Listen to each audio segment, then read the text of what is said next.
menguatkan solusi dua negara.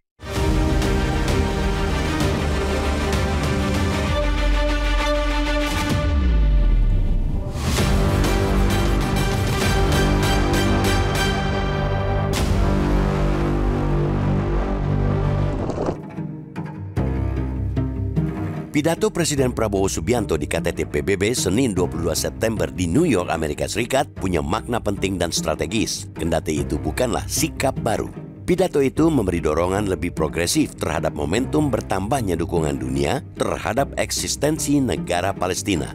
Penekanan Presiden Prabowo terhadap solusi dua negara atau two-state solution mengingatkan kepada dunia bahwa pengakuan terhadap sebuah negara juga harus disertai dengan dukungan terhadap seluruh eksistensi dan kedaulatannya. Untuk Palestina, itu hanya bisa terwujud lewat perdamaian dengan Israel, yang artinya lewat solusi dua negara.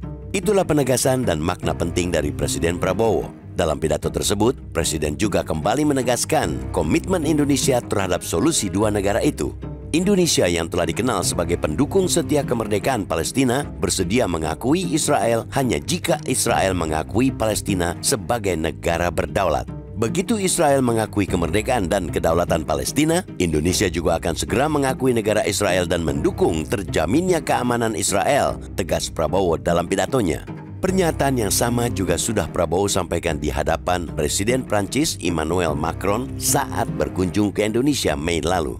Bahkan, melongok pada sejarah, Indonesia pun telah mendukung two-state solution itu bersamaan dengan pengakuan atas kemerdekaan Palestina yang dideklarasikan pada 1988. Mengakui kemerdekaan Palestina dan mendukung two-state solution sejatinya ibarat dua sisi mata uang yang sama. Terlebih lagi, konsep solusi dua negara sejatinya telah diterima oleh otoritas Palestina sejak KTT Liga Arab pada 1982. Hal itu menunjukkan bahwa para pemimpin Palestina pun menyadari perdamaian hanya dapat terwujud jika mereka mau hidup berdampingan dan tentunya sama berdaulat dengan Israel. Dengan begitu, mendukung konsep two-state solution berarti juga menghormati keinginan Palestina sejak lama. Kita tidak menutup mata bahwa polling terbaru justru menunjukkan penurunan jumlah rakyat Palestina maupun Israel yang menginginkan two-state solution. Pada polling 2013, 70% warga Palestina di tepi barat dan 40% warga Palestina di Gaza, juga 52% warga Israel mendukung two-state solution itu.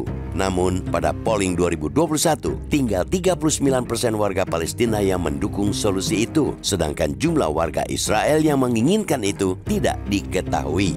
Tingkat dukungan warga Palestina yang semakin menurun terhadap two-state solution itulah yang semestinya ikut menjadi perhatian dalam momentum meningkatnya pengakuan terhadap Palestina.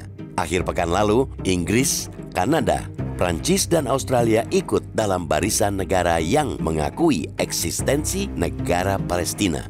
Pengakuan dari Inggris, Kanada, dan Prancis memberi pesan besar pada dunia. Sebagai negara anggota G7 yang berperan krusial pada ekonomi dunia, langkah diplomatik negara-negara itu tentunya juga akan berpengaruh pada segala kebijakan dan hubungan internasional mereka. Pengakuan dari 4 negara itu pun membuat Palestina kini telah mengantongi 75% suara dari total 193 negara anggota PBB. Meski Amerika Serikat sebagai sekutu terkuat dan paling setia Israel masih bergeming, perubahan konstelasi di G7 nyata-nyata membuat gelombang suara kesadaran mengakui Palestina di dalam negeri negara-negara itu menguat. Di Jerman dan Italia, tekanan masyarakat untuk pengakuan Palestina makin besar. Kondisi itulah yang juga harus dapat dipahami para pendukung setia Palestina.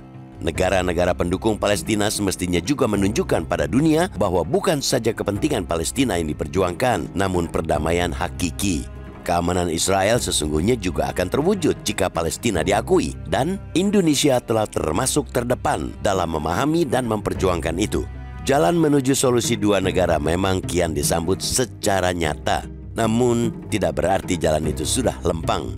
Israel yang masih keras kepala serta dukungan Amerika Serikat atas kekeras-kepalaan Israel ialah jalan terjal yang mesti ditaklukkan. Pidato Presiden Prabowo dan sejumlah kepala negara lainnya di sidang PBB itu jelas bukan akhir perjuangan mengikhtiarkan berdirinya dua negara. Pidato-pidato itu masih membutuhkan kerja keras diplomasi yang berkelanjutan dan konkret. sampai benar-benar terwujud kemerdekaan bagi Palestina dan terwujudnya perdamaian abadi dan tatanan dunia yang adil dan bermartabat.